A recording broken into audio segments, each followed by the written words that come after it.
Man, 124 days of a juice fast. Although you'd have to do 6 months to cut my mono. But that is incredible. It is. She is kicking butt. A lot of healing crisis, a lot of nasty stuff coming out. That's amazing. So this is good stuff. Good work. That's all I can tell you. Is great work. Great work. Go, Babe and Earl. Mild psychosis, the older is just in your head. Diagnosis, oh yeah, Danielle, that's typical stuff, isn't it, sweetheart? That's all in your head. I take people for what they say. If people want to lie or be something else, they can be, but I know people are hurting. And what's nice is, with this understanding of what we're talking about, you all can help everybody because you know immediately what they're suffering from. There's only a small little pouch that everything fits into anyway, isn't it? So you guys are just, I just can't say enough good things about all you guys and what you're doing, helping each other and stuff. This is Iron Cobra. Thank you again, Iron Cobra. Could you please explain what a herniation of the esophagus is? This is the guy with the lump in the throat. Well, herniation is when connective tissue holds everything together. Herniation is when that connective tissue gets weak and the tissue bulges, just kind of like a hernia. Is that what a herniation is? Where it expands through the connective tissue, whether it's in your bowels, umbilical, herniations can be vascular, it can be anywhere. You could maybe consider a polyp a form of herniation, even though it's a form of tumor / herniation. Whenever you see connective tissue giving way, you could consider, I think, diverticulums, bowel pockets, as herniations in their own way, where the connective tissue gets weak and you create a pocket or you create a swelling out of that. I think your lump is probably lymph, though, which is a coagulation of lymph in an area. Could create a herniation of the wall, being a weakened wall, esophageal wall. You could expand that and make it swell and feel like there's a lump there. In that would be a pocket of mucus. That's why I say if you keep digging in, you'll you'll cough up a big wad of mucus, and then that herniation will go down. Move lymph, strengthen parathyroid. Move lymph, strengthen parathyroid. Moving lymph, of course, we know what that is. Get into the kidneys, the adrenals, get into the GI tract. Always go that way. But definitely look at your parathyroid and see, Iron Man, about the strengthening of your connective tissue. My guess, this is a mucus problem, but go after that. It's either one of the two or both, and they're all tied together anyway. The more acidic, remember, something is, the loss of calcium in that area, and then you see the herniations or the strands or whatever you see, the loss of bone or whatever the tissues are in that area. And it can be local, it can be local, but still strengthening the parathyroid would systemically help you strengthen up there. I am still confused about whether or not I can eat a vegetable meal once a day. You can. What I'm saying is I would do fruit all day long and a salad at night. If that isn't enough to pull this out, see, I fasted on carrot juice to try to do it, and carrot juice does not have the power that fruit do. I learned that the hard way. Messing with this with carrot juice, I didn't think about the fruit at the time. Carrot juice was the end thing. That's the problem with listening to other people. You guys think for yourselves. Think on your own feet. We know there's a lot of misinformation out there. We know that there's a lot of medical theories that hold no water. And it's totally unscientific. And we know a ton of that. So it's hard to believe in things that we know that isn't true. So I say be your own researcher. Be your own observer. Look at nature. Use nature as the barometer, because that's obviously where we came out of. This whole planetary aspect. When you're talking the physical body, you have to look within the physical laws and the physical confines of this world. Then you can start stacking on, like you guys know, the emotional or astral, the causal, which is the where you have the past, present, and future, where you have that duality area, and then you have pure mind, which is cosmic consciousness, and then you go on to you, self as soul. After you leave the ego, then you have the self. And it's that simple. But yeah, if that doesn't get it, you'll really hit that fast with grapes or citruses or lemons. Try a 10-day lemon fast, but really you might have to step up to that high fasting level to pull this out of the throat.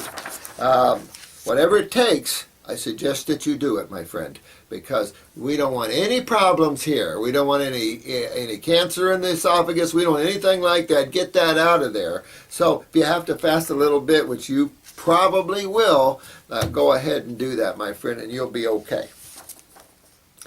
Synergy of being. Well, you guys got great names. I love this. What a sight. I love that. You guys got good usernames, let me tell you. I like asthma, sinus, rhinitis, especially close to cats. Food allergies can be cured on a high fruit diet. Absolutely. Absolutely. Remember, though, the sinus is just acidosis, mucus, and stuff like that. But asthma has a connecting link of what? The nervous system, the autonomic nervous system. So this is going back to your adrenal glands here, and you got to pick up your adrenal glands to get more neurotransmitters, then to strengthen the myelin sheaths, and blah, blah, blah, blah, blah. So got to get the adrenals up, get the kidneys filtering, and that'll pull the lungs clean and, strengthen that aspect of it. But remember, asthma is part of the beginning stages of COPD, chronic obstructive pulmonary disease, but it isn't just obstructive.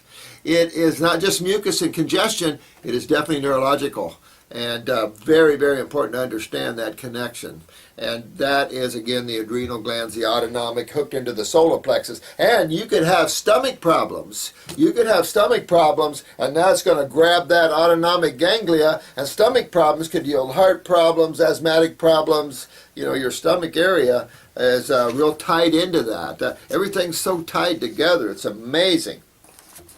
I've been vegan for 5 years, followed some advice from a naturopath here in Puerto Rico. I want to know who that naturopath is. I knew a Felipe there who I met with, and we went to the DR and looking for the old dictator's mansion. It was the Presidente was going to give it to us. I know him, and then there was a man working for him I thought was really nice. Felipe, I don't know what happened to him. He got, I think, out of balance, but he had a nice gentleman working for him.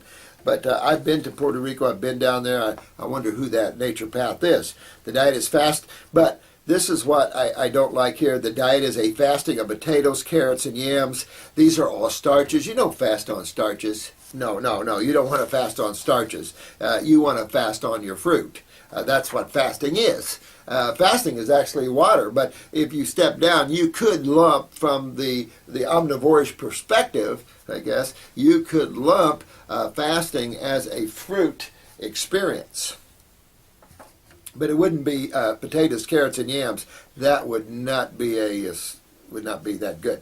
Still not getting well. That's why. You're fasting on food that you should be eating sparingly anyway. And that he just has to learn about the fruits a little more, I suggest, or she. But my guess, this is a male naturopath. But this channel gave me fresh new. Oh, good.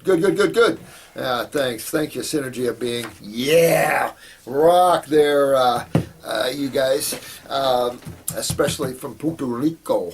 But yeah, get it back on the fruit fasting. Get your adrenals up. That's the asthma and stuff like that. You'll pull yourself out of this. Dr. Morse, please talk about karmic sickness. Yeah, I mean, again, when you're on journeys, who knows what you've experienced in past lives.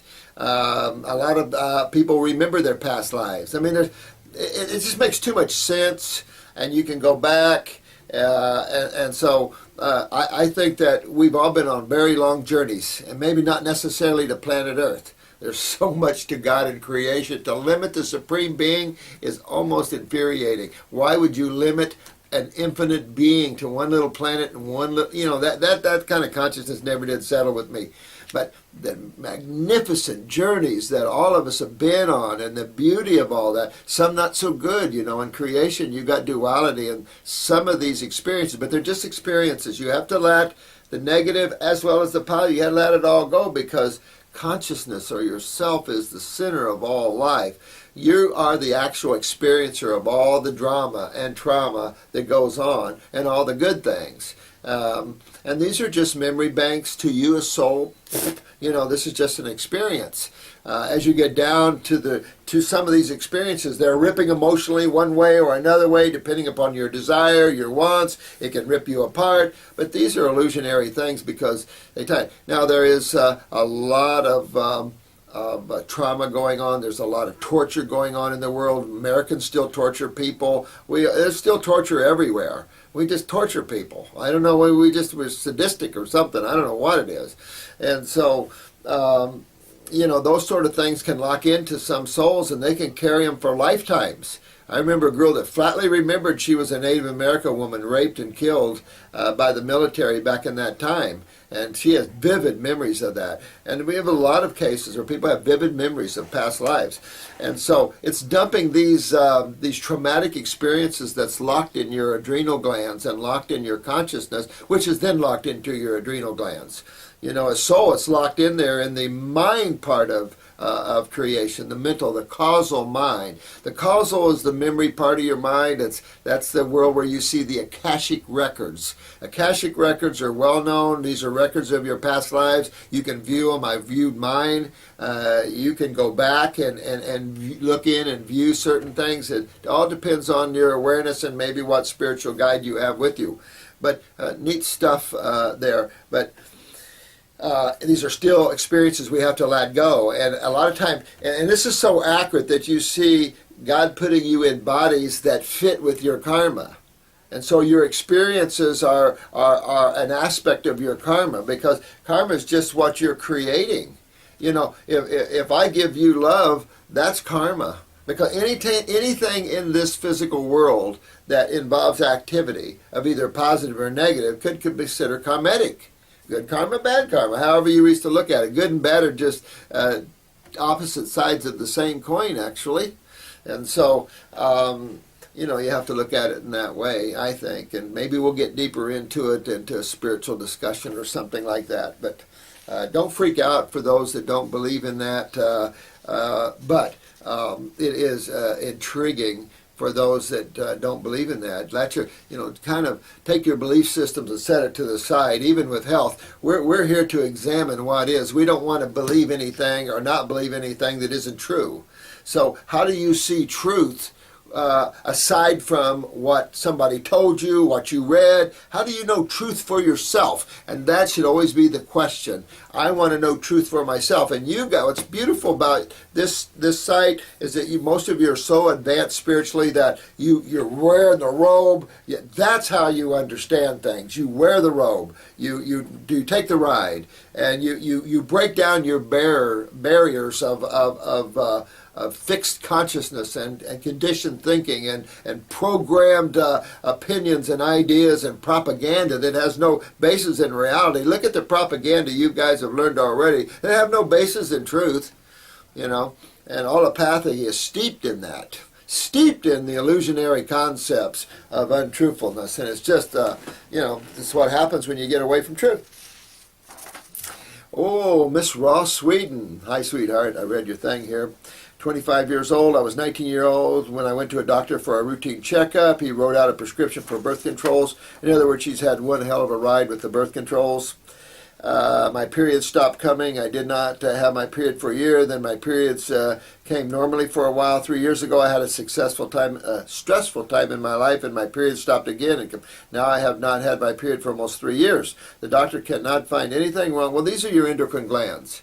And I would first go right to that pituitary. Even though stress is the adrenal glands, I would march right up to your pituitary and kind of give that a little kick with the pituitary cytotrophin or pituitary glandular, or at the very least do the female reproductive formula. That'll get your period back. The female reproductive formula, chase tree, I have that. It'll touch the pituitary. That could help you. Definitely want to look at your pituitary. Also, clean your adrenals out, sweetheart. That'll clean out these emotions and stuff. Connecting link, obviously, neurologically to everything.